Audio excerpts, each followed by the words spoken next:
So first வந்து அஜித்தோட cinema கெரியரில் அவரோட முதல் படம் அப்படிங்கிறது எப்படி இருந்தது? அவருடைய முதல் படம் அப்படின்னா பிரேம புஸ்தகம் அப்படிங்கிற ஒரு தெலுங்கு படம் தான் அவருடைய முதல் படம். அவருடைய முதல் படத்துக்கு அவரை வந்து அந்த டைரக்டர்கிட்ட அந்த ப்ரொடியூசர்கிட்ட அறிமுகப்படுத்தினது யாருன்னா நம்ம பாடகர் எஸ்பிபி தான் அறிமுகப்படுத்தினார். அந்த படம் அந்த படப்பிடிப்பின் போது ஒரு ஒரு எப்படி சொல்லி போட்டில் ஒரு ஒரு காட்சி எடுக்கும்போது அந்த கடல்லையோ ஏதோ ஒரு விபத்து ஏற்பட்டு அந்த டைரக்டர் அந்த கடல்லே விழுந்து இறந்து போயிட்டார். அது ஒரு சோகமான சம்பவம் அஜித்துடைய முதல் படத்தில். அதுக்கப்புறம் அஜித் வந்து தொடர்ந்து பட வாய்ப்புகள் தேடிட்டு இருக்காரு. ஆரம்ப காலத்தில் எஸ்பிபி சரணோட இருக்கார் இல்லையா, எஸ்பிபியோட பையன், அவருக்கும் அஜித்துக்கும் ஒரு நல்ல நட்பு இருந்துச்சு. அவங்க 2 பேருமே நல்ல ஃப்ரெண்ட்ஸாக இருந்தாங்க. ஸோ அஜித் வந்து எஸ்பிபி வீட்டுக்கு போகிறது, சரணை பார்க்குறது, அவங்க வீட்டில் சாப்பிட்றது, அவங்க வீட்டிலே தூங்குறது, இந்த மாதிரி வந்து டைம் ஸ்பெண்ட் பண்ணியிருக்காரு. ஸோ எஸ்பிபி வந்து அஜித்தை வந்து ஒரு தன்னுடைய மகன் மாதிரி தான் பார்த்தாரு. ஸோ அமராவதி அப்படின்னு ஒரு படம், அது வந்து சோழா பொன்னுரங்கம் அப்படின்னு வந்து ஒரு தயாரிப்பாளர் சோழா கிரியேஷன் சார்பாக வந்து தயாரிக்கலாம் புதுமுகத்தை வச்சு அப்படின்னு சொல்லி பிளான் பண்ணுறாங்க. அந்த படத்தினுடைய இயக்குனர் வந்து செல்வா. அவர் அதுக்கு முன்னாடி பார்த்திங்கன்னா தலைவாசல் அப்படிங்கிற படமெல்லாம் அவர் வந்து இயக்கியிருந்தார். அவருடைய 2வது படம். அப்போ ஒரு புதுமுகம் வேணும், ஏன்னா லவ் சப்ஜெக்ட், ஒரு புதுமுகம் வேணும், ரொம்ப யூத்தான ஒரு பேரு, அது ஒரு லவ்லியான ஒரு யூத் யங் பேர் வேணும் போது ஆல்ரெடி பார்த்திங்கன்னா சங்கவி அந்த படத்தில் வந்து ஃபிக்ஸ் பண்ணிட்டாங்க, ரொம்ப நல்லா இருக்காங்கன்னு. வேற ஒரு பையனை வந்து அந்த படத்துக்கு வந்து ஃபிக்ஸ் பண்ணியிருக்காங்க. அப்போ அந்த அந்த அந்த அந்த பையனுடைய எப்படி சொல்கிறது, சில பெர்ஃபார்மன்ஸ் எல்லாம் வந்து டேரக்டருக்கு வந்து முழு திருப்தியாக இல்லை. பட் இருந்தாலும் வேற ஒரு நல்ல நடிகர் கிடைக்கலையே, சரி இவரை வச்சே ஷூட் போகலாம் அப்படின்னு நினச்சிட்டு இருக்கும்போது பார்த்தீங்கன்னா எஸ்பிபி தான் வந்து பார்த்திங்கன்னா அஜித்தை வந்து அமராவதி படத்துக்கு சிபாரிசு பண்ணுறாரு. அந்த டேரக்டர் செல்வாட்ட சொல்கிறாரு, இந்த மாதிரி வந்து அஜித்துன்னு ஒரு பையன் இருக்கான், ரொம்ப சூப்பராக இருப்பான், ரொம்ப அதாவது குட் லுக்கிங்காக இருப்பான், நீங்கள் எடுக்கிறது ஒரு லவ் சப்ஜெக்ட்டு, அந்த பையனை இந்த படத்தில் இன்ட்ரடியூஸ் பண்ணிங்கன்னா அந்த பையன் நல்லா வருவான், அவங்க படத்துக்கும் அது ப்ளஸ்ஸாக இருக்கும் அப்படின்னு சொல்கிறாரு. ஸோ டேரக்டர் செல்வா வந்து அஜித்தை கூப்பிட்டு ஒரு ஆடிஷன் மாதிரி பண்ணுறாரு. ரொம்ப சூப்பராக இருக்கார் அஜித், பிரமாதமாக இருக்கார். ஓகே அப்படின்னு சொல்லி இமீடியட்டாக அஜித்தை வந்து கமிட் பண்ணுறாங்க. டேரக்டர் ஓகேன்னு சொன்னோன்னா அஜித் வந்து ப்ரொடியூசர் சோழா பொன்னுரங்கம் அவரை போய் பார்க்குறாரு. பார்த்துட்டு தம்பி ஓகேவா உங்களுக்கு இந்த படத்தில் நடிக்கிறதுக்கு அப்படின்னு கேட்குறாரு. அஜித் சொல்கிறாரு, எனக்கு எல்லாமே ஓகே சார், ஆனால் எனக்கு ஒரு டிமாண்ட் இருக்குது அப்படிங்கிறாரு. ஃபஸ்ட்டு படத்திலே ஒரு ஹீரோ வந்து ஒரு ப்ரொடியூசர்கிட்ட ஒரு டிமாண்ட் இருக்குன்னொன்னே அந்த ப்ரொடியூசர் ஷாக் ஆகிட்டார். என்ன தம்பி என்ன டிமாண்ட் அப்படின்னு கேட்குறாரு. இல்லை சார் எனக்கு நீங்கள் வந்து 1,00,000 சம்பளம் கொடுக்கணும் அப்படின்னு கேட்குறாரு. ப்ரொடியூசர் சொல்கிறார், என்ன சார் தம்பி, நான் வந்து உங்களை புதுமுகமாக அறிமுகப்படுத்துகிறேன், நீங்கள் வந்து நான் கொடுக்குற சம்பளத்தை வாங்கிட்டு போவீங்களா, இல்லை வந்து நீங்களே ஒரு சம்பளம் வேணும்னு டிமாண்ட் பண்ணுறீங்களே அப்படின்னு கேட்கும்போது அஜித் சொல்கிறார், சார் எனக்கு வந்து சில கடன்கள்லாம் இருக்குது, சின்ன சின்ன ஃப்ரெண்ட்ஸ்கிட்ட வாங்கினது, பெட்டி கடையில் உள்ள கடன் அதெல்லாம் இருக்குது, எல்லாத்தையும் நான் அடைச்சிட்டு வந்தால் தான் படத்தில் வந்து நான் முழுசாக கான்சன்ட்ரேட் பண்ண முடியும், அதுக்கு தான் நான் கேட்டேன், நீங்கள் வந்து தப்பாக நினைக்காதீங்க அப்படின்னு சொன்னோன்னே அந்த ப்ரொடியூசர் வந்து அஜித்துக்கு ஃபஸ்ட்டு படத்துலேயே 1,00,000 சம்பளம் கொடுக்குறாரு. அந்த அமராவதி படத்தில் இன்னொரு சுவாரஸ்யமான விஷயம் ஒன்று நடந்துச்சு. அது என்ன அப்படின்னா, அந்த படத்தில் அஜித் ஒரு பைக் ஓட்டுவார், படம் ஃபுல்லாக ஒரு பைக் வச்சுருப்பார்.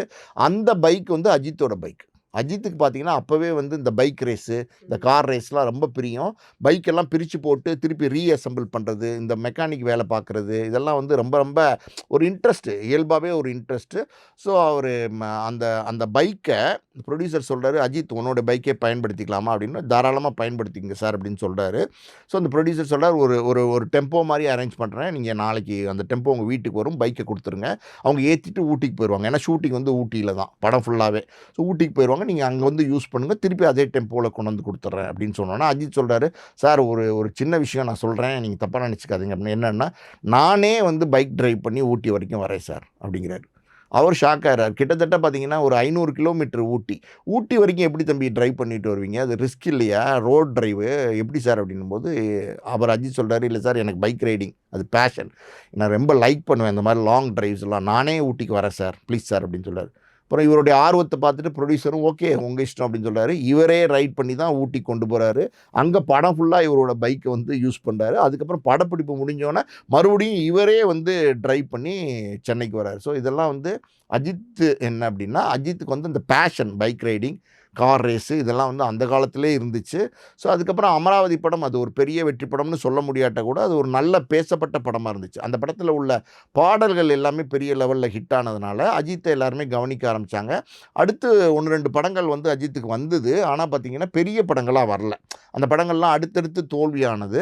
அதே நேரத்தில் பார்த்திங்கன்னா அஜித் ஒரு சின்ன விபத்துக்குள்ளாகிறார். அதாவது வந்து இந்த மாதிரி ரேஸ்க்கு போய் ஒரு விபத்துக்குள்ளாகி வந்து ஒரு முதுகுத்தண்டில் ஒரு ஆப்ரேஷன், அந்த ஆப்ரேஷன் நடந்து அஜித் வந்து கொஞ்சம் பெட் ரெஸ்ட் எடுக்கிறாரு. ஸோ இது ஒரு சின்ன இடைவேளை வந்து விழுந்துருது. அதாவது அடுத்தடுத்து பெரிய பட வாய்ப்புகள் இல்லாம ஒரு ஒரு சிட்யூவேஷனுக்கு வந்து அஜித் தள்ளப்படுகிறார்.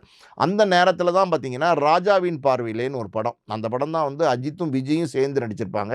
அந்த படத்தில வந்து அஜித்துக்கு ஒரு சின்ன கேரக்டர். கிட்டத்தட்ட பார்த்தீங்கன்னா, ஒரு கேமியோ கேரக்டர் மாரி தான். பட் நீங்க இதில நடிச்சீங்கன்னா ஒரு நல்ல சம்பளம் தரோம் அப்படின்னு சொன்னோனே, ஓகே நான் நடிக்கிறேன் அப்படின்னு சொல்லி அந்த படத்தில நடிச்சார் அஜித்து. ஸோ அது எப்படி சொல்றது? விஜய் அவர் ஒரு சூப்பர் ஸ்டார் ஆயிட்டாரு. அஜித் அவர் ஒரு சூப்பர் ஸ்டார் ஆயிட்டாரு. இன்னைக்கு வந்து எப்படி சொல்றது? தமிழ் சினிமா வரலாறுல இவங்க 2 பேரும் சேர்ந்து படம் நடிச்சிருக்காங்களா அப்படின்னா, நடிச்சிருக்காங்க. அது ராஜாவின் பார்வைன்னு சொல்ற மாரி ஒரு படமா அது மாறிடுச்சு. ஸோ அதுக்கப்புறம் அஜித்துடைய கேரியர் வந்து அப்படியே போயிட்டுருக்கு. பவித்ரா அப்படின்னு 1, 2 படங்கள் நடிக்கிறாரு. நடிக்கிற காலகட்டத்தில பார்த்தீங்கன்னா, வசந்த் வந்து ஆசை படம் எடுக்கிறாரு. ஆசை படம் வந்து பார்த்தீங்கன்னா, பிரகாஷ் ராஜும் நடிச்சிருப்பாரு. சுப லட்சுமின்னு நெனைக்கிறேன் அந்த அந்த ஹீரோயின். அவங்க நடிச்சிருப்பாங்க. அஜித்தும் நடிச்சிருப்பாரு. ஸோ அந்த படத்துக்கும் அஜித்த வந்து யார் சிபாரிசு பண்றாருன்னா, எஸ்பிபி தான் சிபாரிசு பண்றாரு. ஸோ மொத்தத்தில பார்த்தீங்கன்னா, அஜித்துடைய லைஃப் கேரியர்ல எஸ்பிபி வந்து தொடர்ந்து வந்து முதல் தெலுங்கு படம், அமராவதி, இப்ப இந்த ஆசைக்கும் சிபாரிசு பண்றாரு. ஆசையில வந்து ஒரு ரொம்ப வித்தியாசமா நடிச்சிருப்பாரு. அப்ப எல்லாருமே அஜித்த கவனிக்க ஆரம்பிக்கிறாங்க. அடுத்தடுத்து பார்த்தீங்கன்னா, நெறைய வான்மதி இந்த மாரி படங்கள், கமர்ஷியல் படங்கள். விஜயுமே அப்போ பார்த்தீங்கன்னா, கோயம்புத்தூர் மாப்பிள்ளை அந்த பேட்டர்ன்ல படங்கள் நடிச்சிட்டு இருந்தாரு. ஸோ இந்த படங்கள்லாம் நடிச்சிட்டு இருக்கிற காலத்தில ஆசை வந்ததுக்கப்புறம் பெரிய பேர் அஜித்துக்கு. நல்ல ஒரு பேர் கிடைச்சிச்சு. அதுக்கப்புறம் பார்த்தீங்கன்னா, அட்டகாசம், அமர்க்களம்லாம் நடிச்சார். அதுல எல்லாம் ஷாலினியோட எல்லாம் சேர்ந்து நடிக்கிற வாய்ப்புலாம் வந்துச்சு. அதெல்லாம் பார்த்தீங்கன்னா, சரண் வந்து அந்த படத்தில வந்து ரொம்ப வித்தியாசமா அஜித்த யூஸ் பண்ணியிருப்பாரு. ஸோ அதுவும் நல்ல பேர் கிடைச்சிச்சு. அது அப்புறம் பார்த்தீங்கன்னா, மறுபடியும் விபத்தாகி மறுபடியும் ஹாஸ்பிட்டல்ல படுத்திருக்காரு. அந்த காலகட்டத்தில என்ன ஆச்சுன்னா, தயாரிப்பாளர்கள் நெறைய பேர் அஜித்துக்கு அட்வான்ஸ் குடுத்துருந்தாங்க. அவங்க எல்லாமே வந்து அஜித் ஹாஸ்பிட்டல்ல இருக்கிற நிலைமையில போய் எங்களோட அட்வான்ஸ் எல்லாம் திருப்பி குடுங்க அப்படின்னு கேட்க ஆரம்பிச்சுட்டாங்க. காரணம் என்னன்னா, அப்போ ஒரு வதந்தி பெரிய லெவல்ல பேசப்பட்டது. வதந்தின்னு சொல்ல முடியாது. அவர் வந்து விபத்துக்குள்ளாகி இனிமே எந்திரிச்சு வர்றது கஷ்டம் அப்படின்ற ஒரு பேச்சு சினிமா வட்டாரத்தில இருந்துச்சு. ஆனா அந்த எக்ஸ்டெண்ட் அளவுக்கு அவருக்கு அந்த காயம் இருந்ததா? இல்ல அவரு முதல் விபத்து அது வந்து ஓரளவுக்கு தப்பிச்சு வெளில வந்தாரு. மறுபடியும் ஒரு விபத்துக்குள்ளாகுறாரு. அந்த நேரத்தில தான் பார்த்தீங்கன்னா, தீனாலாம் நடிச்சிட்டு இருக்கிறாருன்னு நெனைக்கிறேன். பெருசா ஒரு ஒரு பெரிய லைம்லைட்ல ஒரு ஸ்டாரா இல்ல. ஆனா வந்து அடுத்தடுத்த படங்களுக்கு நெறைய தயாரிப்பாளர்கள் புக்கிங்க்கு காசு குடுத்துருக்காங்க. அட்வான்ஸ் குடுத்துருக்காங்க. இனிமே எந்திரிச்சு வர முடியாது அப்படிங்கிற ஒரு நிலைமை இருந்துச்சு. இந்த இடம் பேசம்போது நம்ம ஒரு சுவாரஸ்யமான விஷயம். பெர்சனலா அஜித்துக்கு எனக்கு ஒரு கனெக்ட். அத பத்தி நான் சொல்றேன். அது என்ன அப்டின்னா, நான் வந்து அஜித் வந்து தேனாம்பேட்டை அப்போலோ ஹாஸ்பிட்டல்ல அட்மிட் இருந்தாரு. ஸோ அவர் அட்மிட் ஆயிருக்காரு அப்டின்னோனே, இதுக்கு முன்னாடியே பார்த்தீங்கன்னா, விஜய வச்சு விஷ்ணு படம் தயாரிச்சிருந்தேன் நானு. அதுக்கு அடுத்து அஜித்த வச்சு ஒரு படம் பண்ணலாம் அப்டின்னு சொல்லி, நான் வந்து அஜித்த ஒரு நேரடியா பார்த்து கால் ஷீட் கேட்டேன். ஒரு சம்பள பிரச்சனை. அவர் சொன்ன சம்பளம், நான் சொல்ற சம்பளம் ஒத்து வராம போச்சு. அதனால அந்த ப்ராஜெக்ட் மிஸ் ஆயிருச்சு. அதனால அந்த நட்பு, அந்த அடிப்படையில அவர் யங்ஸ்டரு இந்த மாரி ஒரு பெரிய விபத்து ஆயிருக்குன்னு சொல்றாங்க. ரொம்ப சிரமமான சூழ்நிலையில இருக்குன்னு சொல்றாங்க. சும்மா ஒரு மரியாதை நிமித்தமா, ஒரு மனிதாபிமான அடிப்படைன்னு சொல்லுவாங்கல்ல, பார்த்துட்டு வரலாமே ஒரு சொல்லிட்டு ஒரு புக்கே வாங்கிட்டு, கெட் வெல் சூன்னு ஒரு புக்கே வாங்கிட்டு, அஜித் பார்க்கறதுக்கு ஹாஸ்பிட்டல் போறேன். அங்க வந்து பார்த்தீங்கன்னா, இன்னைக்கு வந்து இவ்ளோ பிரபலமா இருக்கிற அஜித்து, அன்னைக்கு வந்து சாதாரணமா ஒரு ஒரு நல்ல சூட் ரூம் தான். அங்க வந்து ஷாலினி, அஜித் 2 பேர் தான் இருக்காங்க. அஜித் பெட்ல படுத்திருக்காரு. வெளியில ஒரே ஒரு சின்ன பையன், கிட்டத்தட்ட ஒரு 18, 20 வயசு இருக்கும். அவர் வந்து சும்மா பார்த்துக்கிறதுக்காண்டி வெயிட் பண்ணிட்டு இருந்தாரு. அவர்ட்ட போய் விசிட்டிங் கார்டு குடுத்த உடனே உள்ள வர சொல்ட்டார். நான் போனேன், பேசிட்டு இருந்தேன். கிட்டத்தட்ட 1 ஹவர் டைம் ஸ்பெண்ட் பண்ணிட்டு இருந்தேன். இல்ல நல்லா வந்துருவேன் சார் நானு. எனக்கு நம்பிக்கை இருக்கு. நான் கான்ஃபிடென்ட்டா வருவேன்.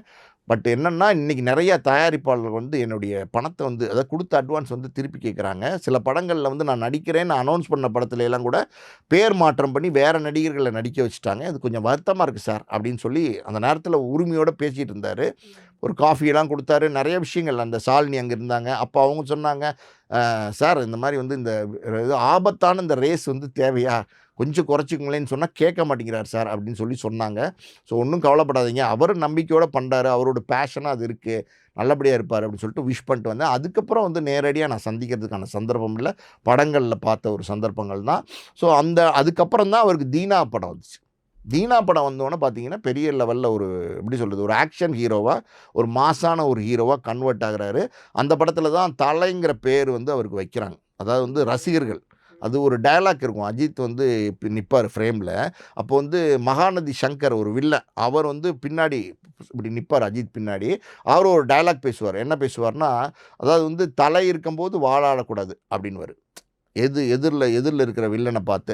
ஸோ அது வந்து பேரா போச்சு. இன்னைக்கு வரைக்கும் எல்லாருமே வந்து அவர் வேணான்னு தான் சொல்றாரு. அவர் தலைன்னு கூப்பிடாதீங்கிறாரு, அல்டிமேட் ஸ்டார்னு கூப்பிடாதீங்கிறாரு, கடவுளே அஜித்துன்னு கூப்பிடாதீங்கிறாரு. எதுவுமே அவர் வேணான்னு தான் சொல்றாரு. ஆனா வந்து ரசிகர்கள் அவரை விடுறதா இல்ல. தொடர்ந்து வந்து பட்டங்கள் சொல்லி தான் அவர் இன்னைக்கு வரைக்கும் அழைச்சிட்டு இருக்காங்க. அதுக்கப்புறம் அஜித் நிறைய படங்கள் நடிக்கிறார். வாலி நடிக்கிறாரு. அது ஒரு பெரிய ஒரு வெளிச்சமாகுது. அதுக்கப்புறம் பில்லா படம் நடிச்சது ஒரு சுவாரஸ்யமான விஷயம். அது என்ன அப்படின்னா, அஜித் அந்த காலத்துல ரொம்ப வெளிப்படையா பேசுவார். எல்லாமே வெளிப்படையா பேசுவாரு. எதா இருந்தாலும் மனசுல பட்டத பேசுவாரு. பத்திரிக்கையாளர்கள் சில கேள்விகள்லாம் கேட்கும்போது அதுக்கு பளிச்சுன்னு பதில் சொல்ல ஆரம்பிச்சிட்டாரு. அதெல்லாம் பார்த்தீங்கன்னா, பெரிய லெவல்ல கான்ட்ரோவர்ஷியலா மாற ஆரம்பிச்சிருச்சு. இந்த இடத்துல இன்னொரு உதாரணம் சொல்லலாம். அது என்ன அப்படின்னா, ஒரு சிஎம் கலந்துக்கிட்டு, அதாவது கலைஞர் அவர்கள் கலந்துக்கிட்ட ஒரு விழால மேடையில ஏறி கலைஞர்கள் அவர்கள் இருக்கிற அந்த மேடையில தைரியமா ஒரு விஷயம் சொல்றாரு. அது என்ன அப்படின்னா, என்னைய வந்து வற்புறுத்தி இந்த விழாக்கு வர வச்சிருக்காங்க அப்படின்னு. இது வந்து எப்படின்னா, எதுக்குமே வந்து ரியாக்ட் பண்ணாத ரஜினி ஃபர்ஸ்ட் ரோல இருக்காரு. எந்திரிச்சு கிளாப் பண்றாரு. ஸோ இது என்ன ஆயிப்போச்சுன்னா, பெரிய சர்ச்சையாகி போச்சு அந்த நேரத்துல. ஒரு சீஃப் மினிஸ்டர் இருக்கிற விழால ஒரு நடிகர், அதுவும் வளர்ந்து வர ஒரு நடிகர் இப்படி பேசலாமா? அப்படிங்கிற ஒரு பெரிய பேச்சு பொருளா மாறிடுச்சு. அப்புறம் ரஜினியே வந்து அஜித்த கூப்பிட்டு, சீஃப் மினிஸ்டர் கலைஞர் ஐயா அவர்கள்ட்ட கூட்டு போய் மன்னிப்பு கேட்டார் அஜித். அதெல்லாம் வேற விஷயம். ஆனா சீஃப் மினிஸ்டர் அன்னைக்கு வந்து கலைஞர் ஐயா அவர் வந்து பெரிய ஆளுமை. அவர் இருக்கிற மேடையில இப்படி பேசியிருக்க கூடாதோ அப்படிங்கிற பேச்சுக்கள்லாம் இருந்துச்சு. பட் தைரியமா பேசினார். அதுதான் இங்க ரொம்ப முக்கியம். ம். அப்ப அந்த காலகட்டங்கள்ல நான் சொன்னேன்ல, பெரிய லெவல்ல பார்த்தீங்கன்னா, சர்ச்சையா பேசிருவாரு எதையாவது ஒண்ணு. அப்ப ரஜினி கூப்பிட்டு, அதாவது வந்து தம்பி நீங்க இந்த மாரி எல்லாமே வந்து வெளிப்படையா பேசாதீங்க. நீங்க வந்து வளர்ந்து வர நடிகரா இருக்கீங்க. பின்புலம் யாரும் கிடையாது உங்களுக்கு. அதனால வந்து நீங்க வந்து இந்த பத்திரிக்கையாளர் சந்திப்பு இதெல்லாம் கொஞ்சம் கொஞ்சம் குறைக்க ஆரம்பிங்க. ரொம்ப நீங்க பேசுறத வந்து குறைக்க ஆரம்பிங்க. அதாவது சைலன்ட்டா உங்களுடைய பாடி லாங்குவேஜ்லயே உங்களோட ரியாக்ஷன்ஸ் காமிச்சுட்டு போயிருங்க அப்படின்னு சொல்லி அட்வைஸ் பண்ணாரு. அப்ப ரஜினி சொல்றாரு, என்னென்ன படம் பண்ணிட்டு இருக்கீங்க அஜித் அப்படின்னு கேட்குறாரு. அவர் ஒரு லைனப் சொல்றாரு. அந்த நேரத்துல நடந்துட்டு இருந்த படங்கள். அப்ப ரஜினி அஜித் கிட்ட சொல்றாரு. என்ன சொல்றாருன்னா, நான் நடிச்ச பில்லா பார்த்துருக்கீங்களா? அப்படின்னு கேட்குறாரு. பார்த்துருக்கேன் சார். சூப்பர் படமாச்சே. அது ஒரு என்னைக்குமே எவர்கிரீன் சப்ஜெக்ட், எவர்கிரீன் படம் உங்க படத்திலே அப்படின்னு சொல்லும்போது அவர் சொல்றாரு, நீங்க அந்த படத்த வாங்கி நடிங்க. உங்களுக்கு அது ரொம்ப மேட்சா இருக்கும். சூப்பரா இருக்கும். அப்படின்னு வந்து ரஜினி வந்து சொல்றாரு. அதுக்கப்புறம் தான் அஜித் வந்து அந்த பில்லா படத்த வாங்க சொல்லி அந்த படத்துல நடிக்கிறாரு. பில்லாலாம் நடிச்சோனே அஜித்துக்கு வேற ஒரு உயரம் கிடைச்சது. பெரிய மாஸான எப்படி சொல்றது? Stylish hero. அவர் நடந்து வந்தா ரசிகர்கள் கொண்டாடுறாங்க. அவர் கூலிங் கிளாஸ் போட்டு வந்தா ரசிகர்கள் கொண்டாடுவாங்க. எப்படி வந்தாலும் கொண்டாடுவாங்கங்கிற பேர் வந்து பில்லாலேருந்து அவருக்கு கிடைச்சிச்சு. அதுக்கப்புறம் வந்த மங்காத்தாலாம் பார்த்தீங்கன்னா, ஒரு வில்லனிக் ஹீரோ பண்ணாரு. அதாவது வந்து ஒரு ஹீரோவா நடிச்சிட்டு இருக்கவரு, தைரியமா ஒரு வில்லனிக் ஹீரோ பண்ணாரு. அப்புறம் நெறைய படங்கள் நடுவுல நெறைய ஏகப்பட்ட படங்கள் பண்ணியிருக்காரு. ஸோ இதெல்லாம் வந்து அடுத்தடுத்த உயரத்துக்கு அஜித்த கொண்டு போயிட்டே இருந்துச்சு. அதுக்கப்புறம் சமீபத்தில வந்த குட் பேட் அக்லி வரைக்கும் ரசிகர்கள் கொண்டாடக்கூடிய ஒரு நாயகனா இன்னைக்கு வரைக்கும் இருக்காரு. அதே மாதிரி அஜித் அப்படின்னாவே அவரோட ரசிகர்கள் எப்பவுமே அவரை வந்து அவரோட தோல்வி படங்களை கூட கொண்டாடுற அளவுக்கு ரசிகர்கள் இருக்காங்க. அப்போ அந்த ரசிகர்கள் வந்து எப்படி அவருக்கு மாஸா எந்த படம் நடிக்கும் போது மாஸா வந்தாங்க? அதாவது நான் சொன்னேன் இல்லையா, ரசிகர்கள் வந்து முதல்ல வந்து வாலி படம்லாம் பார்க்க ஆரம்பிச்ச உடனே பார்த்தீங்கன்னா, அஜித்தை வந்து பெரிய லெவல்ல வந்து லைக் பண்ண ஆரம்பிச்சிட்டாங்க. வாலியில வந்து ஒரு டபுள் ஆக்ஷன் பண்ணியிருப்பாரு. ஒரு ஒரு அதாவது தம்பியோட பொண்டாட்டி அண்ணனே வந்து லைக் பண்ணுறாங்கிற மாதிரியான ஒரு கேரக்டரு. அது டபுள் ஆக்ஷனில் பார்த்தீங்கன்னா செமையாக இருக்கும். அது அந்த படமெல்லாம் பார்த்தீங்கன்னா எக்ஸலண்ட்டாக இருக்கும். இப்போ அந்த வாலி படத்தில் வந்து அந்த டபுள் ஆக்ஷன் கேரக்டர்லாம் நடித்தோன்னே பார்த்தீங்கன்னா, ஒரு சூயிங் கம் போட்டுக்கிட்டு ஒரு மாதிரி செமையாக பண்ணியிருப்பார் அந்த படத்தில். அது வந்து மக்கள் மனசில் வந்து பெரிய லெவலில் அஜித்தை கொண்டு போய் சேர்த்தது. அதுக்கப்புறம் நான் சொன்ன மாதிரி பில்லாலாம் வந்ததுக்கப்புறம் அஜித் வந்து தூக்கி தலையில் வச்சு கொண்டாட ஆரம்பிச்சிட்டாங்க. அஜித்தோடைய கேரியரில் நிறைய மாஸ் வெற்றி படங்கள் கொடுத்துருக்காரு. அடுத்தடுத்த படங்கள் எல்லாமே பார்த்தீங்கன்னா ஆக்ஷன் படங்களா, நல்ல நல்ல படங்களா வர ஆரம்பிச்சிச்சு அஜித்துக்கு. கேரியரில் வந்து பெரிய உச்சத்தை வந்து தொட ஆரம்பிச்சிட்டாரு. ஒரு பக்கம் விஜய், அவரும் பார்த்தீங்கன்னா கில்லி அப்படி இப்படின்னு நிறைய படங்கள் கொடுத்து அவரும் வளர்ந்துட்டாரு. அஜித்தும் ஒரு பக்கம் வளர்ந்துட்டாரு. இப்போ இந்த இடத்துல பார்த்தீங்கன்னா அஜித்துக்கு ஒரு ரசிகர்கள் அது வந்து ஆரம்பத்துலேருந்து ஏன் இந்த அளவுக்கு வந்து அஜித் மேலே அன்பு காட்டுறாங்க, ஏன் இந்த அளவுக்கு வந்து அஜித் மேலே பிரியமாக இருக்காங்க அப்படின்னு தெரியல. அந்த அளவுக்கு பார்த்தீங்கன்னா அஜித் அப்படின்னு ஒரு வார்த்தையை நீங்கள் சொல்லிட்டீங்கன்னா அவங்க வந்து எப்படி சொல்கிறது, திக்கு முக்காடி போகிறாங்க, தலையில் வச்சு கொண்டாடுறாங்க. அந்த அளவுக்கு வந்து அஜித்தை வந்து சந்தோஷமாக என்ஜாய் பண்ணுறாங்க ரசிகர்கள். இத்தனைக்கும் கிட்டத்தட்ட 17, 18 வருஷத்துக்கு முன்னாடியே அஜித் வந்து ஒரு விஷயத்த சொன்னார். என்ன அப்படின்னா, எனக்கு ரசிகர் மன்றம் வேண்டாம். எனக்கு வந்து ரசிகர்கள் வந்து ரசிகர்களாக இருந்தால் போதும். என்னுடைய படத்தை பார்த்து விசிலடித்து கிளாப் பண்ணி கொண்டாடுங்க. அதோட முடிஞ்சு போச்சு. அதுக்கப்புறம் பார்த்தீங்கன்னா, நான் வந்து ஒரு நடிகன். நான் நடிக்கிறதுக்கு சம்பளம் வாங்குறேன். அது என்னுடைய தொழில். அதனால் நான் வந்து என்னுடைய வாழ்க்கையை நான் வாழ்ந்துட்டுருக்கேன். எனக்காண்டி நீங்கள் எல்லா விஷயங்களும் ஏதாவது வந்து போஸ்டர் ஒட்டுறது, பேனர் வந்து கட்டுறது, அதுக்கப்புறம் பார்த்தீங்கன்னா பாலாபிஷேகம் பண்ணுறது, பன்னீரில் அபிஷேகம் பண்ணுறது, மலர் எடுத்து தூவுறது, இந்த மாதிரியான விஷயங்கள்லாம் செய்யவே செய்யாதீங்க. உங்களுடைய வாழ்க்கை இப்போ வரைக்கும் அதான் சொல்லிட்டு இருக்காரு. உங்களுடைய வாழ்க்கையை நீங்கள் வாழ கற்றுக்குங்க. உங்களுடைய டைம் வந்து உங்கள் அம்மா அப்பாவோட, உங்கள் நண்பர்களோட, அண்ணன் தங்கச்சி, அக்கா தம்பியோட, எல்லா சுற்றம் சூழ நீங்கள் வாழ கற்றுக்குங்க. எப்போ பாரு நீங்கள் வந்து அஜித் வாழ்க, விஜய் வாழ்கன்னு சொல்லிகிட்டே இருந்தீங்கன்னா, எப்போ தான் நீங்கள் உங்களோட லைஃப்பை வாழ போகிறீங்க அப்படின்னு வந்து சொல்கிறாரு.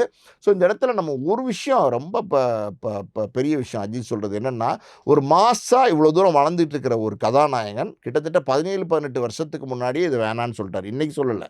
ஸோ அந்த மெச்சூரிட்டி வந்து அஜித்துக்கு வந்து அன்னைக்கே இருந்திருக்கு. இன்னைக்கு வந்து 50+ மாறிட்டார். ஸோ இன்னைக்கு வந்து வேற ஒரு மெச்சூரிட்டி அஜித்துக்கு இருக்குது. அஜித் சொல்கிற ஒரு விஷயத்தில் ஒரு உண்மை இருக்குது. அது வந்து நிறைய பேர் வந்து ஃபாலோ பண்ண மாட்டேங்கிறாங்க நடிகர்கள்லாம். அது என்ன அப்படின்னா, என்னை வந்து நீங்கள் ஏன் ரோல் மாடலாக எடுக்கிறீங்க? என்னை எதுக்கு நீங்கள் ரோல் மாடலாக எடுக்கணும்? நான் ஒரு நடிகன் தானே. என்னை எதுக்கு நீங்கள் எல்லா விஷயத்துலையும் ஃபாலோ பண்ணணும்? பண்ணாதீங்க. அதாவது வந்து நான் என்னுடைய வாழ்க்கை, அதாவது என்னுடைய மனைவி, என்னுடைய குழந்தைகள், என்னுடைய வாழ்க்கை, என்னுடைய பேஷன், அதில் வந்து நான் என்னுடைய டயத்தை ஸ்பெண்ட் பண்ணுறேன் அப்படிங்கிறத வெளிப்படையாக சொல்கிறார். இது வந்து யாருமே சொல்ல மாட்டாங்க. ஸோ இதெல்லாம் பார்த்தீங்கன்னா, ஒரு நடிகருக்கு இந்த துணி வருமானா, துணி வராது. காரணம் என்னென்னா, அவங்க என்ன நினைப்பாங்கன்னா, வளர்ந்து வர காலகட்டங்களில் இந்த ரசிகர்கள் கூட்டம் நம்மக்கிட்ட இருந்துக்கிட்டே இருக்கணும். இவங்க வந்து தலையன்னு சொல்கிறத அதாவது தலைன்னு சொல்கிறது வந்து ரசிப்பாங்க. ரசிக்கலை. அஜித் வந்து ரசிக்கலை. அல்டிமேட் ஸ்டார்ன்னு சொல்கிறது வந்து ரசிப்பாங்க. ஆனால் அஜித் வந்து ரசிக்கலை. கடவுளே அஜித் அப்படின்னு இன்னைக்கு கொண்டாடுறாங்க. ஆனால் அதை வந்து அஜித் வந்து ரசிக்கலை. அஜித் வந்து இந்த மாஸான ஒரு எப்படி சொல்கிறது, இந்த புகழ்ச்சி இருக்குது பார்த்தீங்களா, அதை வந்து அஜித் வந்து தன்னுடைய மண்டைக்கு ஏற்றிக்கலை. அவர் வந்து ஒரு சாதாரணமான மனிதன். நானும் உங்களை மாதிரி ஒரு ஹியூமன் பீயிங். அதாவது வந்து நானும் ஒரு சக மனிதன். எனக்கும் எல்லா உணர்வுகளும் இருக்குது. எல்லா ஆசாபாசங்களும் இருக்குது. எல்லா சந்தோஷமாக வாழணுன்ற எண்ணங்களும் இருக்குது. ஸோ என்னுடைய தொழில் தான் நடிப்பே தவிர நான் ஒரு சாதாரண மனிதன் அப்படிங்கிறது வந்து எல்லா இடத்துலையும் சொல்கிறாரு. இதுதான் வந்து ஒரு நடிகன் அவருடைய ரசிகர்களுக்கு சொல்ல வேண்டிய கருத்து. வேற யாராவது ஒரு தமிழ் சினிமாவில் இப்படி வெளிப்படையாக இவ்வளோ டேரிங்காக ரசிகர்கள் மன்றம் வேணாம் அப்படின்னு சொல்லிட்டு ஒரு ஒரு எப்படி சொல்கிறது, ஒரு ஆர்ப்பாட்டம் ஆரவாரம் எதுவுமே வேணான்னு சொல்கிற ஒரு நடிகர் இருக்காங்கன்னா யாருமே இல்லை. இது வந்து ரசிகர்கள் மீதான வெறுப்பு அப்படின்னும் ஒரு பார்வை இருக்கு. ரசிகர்கள் மீதான அதீத அக்கறை அப்படின்னும் ஒரு பார்வை இருக்கு. நீங்க எந்த பார்வை, அதீத அக்கறை அப்படிங்கிற பார்வையை தான் எடுக்கிறீங்களா? இதுமா நீங்கள் ரசிகர்கள் மன்றம் மேலே இருக்கிற வெறுப்பு அப்படின்னு சொல்கிறீங்கல்ல, 1% கூட ரசிகர்கள் மேலே அஜித்துக்கு வெறுப்பு வர காரணமே இல்லை. காரணம் என்னென்னா, ரசிகர்கள் எல்லா காலகட்டங்கள்லையும் அஜித்தை வந்து கொண்டாடி தீர்க்குறாங்க. அந்த அளவுக்கு அஜித் படங்கள் வந்தால் பெரிய வரவேற்பு கொடுத்து படத்தை பார்த்து என்ஜாய் பண்ணுறாங்க. அஜித்தை வந்து பெரிய மாசான ஒரு எப்படி சொல்கிறது, தங்களுடைய வாழ்க்கையில் ஒரு பெரிய கடவுளாக வந்து அஜித்தை வந்து ரசிகர் நினைக்கிறாங்க. ஸோ அப்படி இருக்கிற ரசிகர்களை அஜித் வெறுக்கிறதுக்கான எந்த காரணமே இல்லை. பேஸ்மெண்ட்டே கிடையாது. ஸோ நீங்கள் இன்னொரு பக்கம் கேட்டீங்க, அது என்ன அப்படின்னா வந்து ரசிகர் மேலே அதீத அன்பா அப்படின்றது வந்து நான் என்ன பதில் சொல்லுவேன் அப்படின்னா, இது வந்து ஒரு அதீத அன்பாவே நீங்கள் எடுத்துக்க வேண்டாம். இது வந்து ரசிகர்கள் மேலே அஜித் வந்து அதீத அன்பு வைக்கிறாருன்னே எடுத்துக்க வேண்டாம். அஜித்துடைய ஒரு ஸ்டாண்ட் என்ன அப்படின்னா, நான் நடிகன், என்னுடைய தொழில் நடிப்பு, என்னுடைய படத்தை பாருங்கள், என்னுடைய படத்தை வந்து நல்லா இருந்துச்சுன்னா பாருங்கள், நல்லா இல்லைன்னா விட்டுருங்க. இவ்வளோ தான் அவருடைய ஸ்டாண்டு. ஓகேவா? அதே மாதிரி அவர் என்ன சொல்கிறாரு, என்னுடைய லைஃப் அது வேறு, அதை வாழ விடுங்க அப்படிங்கிறாரு. வாழணும்னு ஆசைப்படுறாரு. அதே மாதிரி ரசிகர்கள்ட்ட என்ன சொல்கிறாருன்னா, நீங்கள் வந்து அந்த ஸ்டேஜில் இருந்துக்கிட்டு, அதாவது வந்து ரசிகனாக இருந்துக்கிட்டு உங்களுடைய லைஃப்பை வாழுங்க அப்படிங்கிறாரு. இது வந்து ரொம்ப சிம்பிளிஃபைடாக சொல்கிறாரு. இது வந்து அதீத அன்புன்னு கூட நம்ம சொல்லணும்னு அவசியம் இல்லை. அவர் மனசில் பட்டதை அது சாதாரணமாக சொல்கிறாரு. அதை நீங்கள் எடுத்துக்கங்கன்னு பல நேரங்களில் கேட்குறாரு. ஆனால் ரசிகர்கள் வந்து எடுத்துக்கிட்ட மாதிரி தெரியல.